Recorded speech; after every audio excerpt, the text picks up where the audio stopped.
Hello and welcome to Sean's Trains. Today we're going to work on installing this small lake or pond into this wood layout.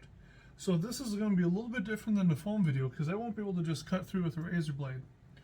I'm going to use a small saw to actually cut the lines out of here. I'm going to use that piece of wood that's cut out. I'm going to glue it underneath so it supports this from underneath. And then that way with the thinner wood here, this will help give us a nice little recess going in to give us a shoreline. Let's get started.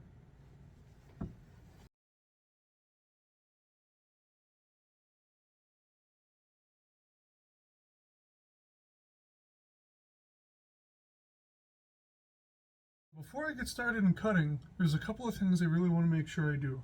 First, I don't want to make any more mess or cuts than absolutely necessary. The first two cuts I'm going to make are going to be the long ones.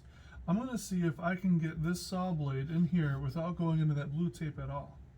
Next, I'm going to do a plunge cut here where I'll tilt the saw in with the blade exposed so I get a nice even cut in. That way I get a smooth transition here, although it will be wider than the lake. So I will need some board filler or some wood filler to fill that in and smooth that out. Let's get going.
Here we go.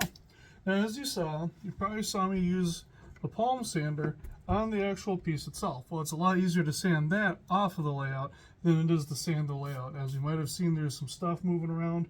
And when I was vacuuming, I may or may not have sucked up my mini prints well. I'll have to order another one of those. But now it's in the layout, I can take some wood filler and just fill in the cracks.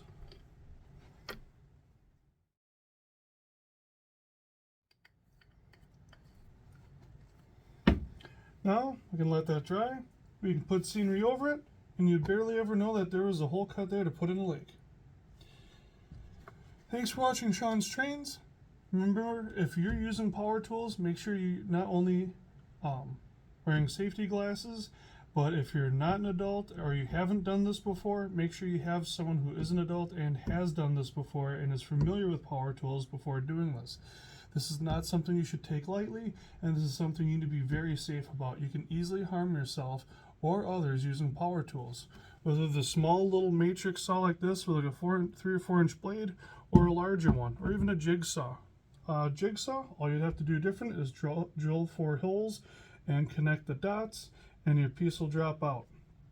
If I would have needed to, I could have used the dropout piece and laid it this way across underneath to support the lake. That's not the case, and what's nice is if I need to, I can always pop that back out and put a different one in. So with that said, thank you for watching Sean's Trains and have a wonderful day.